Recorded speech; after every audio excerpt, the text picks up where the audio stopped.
আমারই চেতনার রঙে পান্না হলো সবুজ, চুনি উঠল রাঙা হয়ে।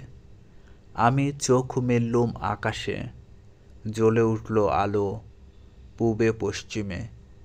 গোলাপের দিকে চেয়ে বললুম, সুন্দর, সুন্দর হলো সে।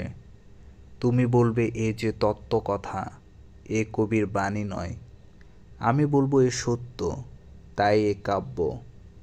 এ আমার অহংকার, অহংকার সমস্ত মানুষের হয়ে। মানুষের অহংকার পটেই বিশ্বকর্মার বিশ্বশিল্প।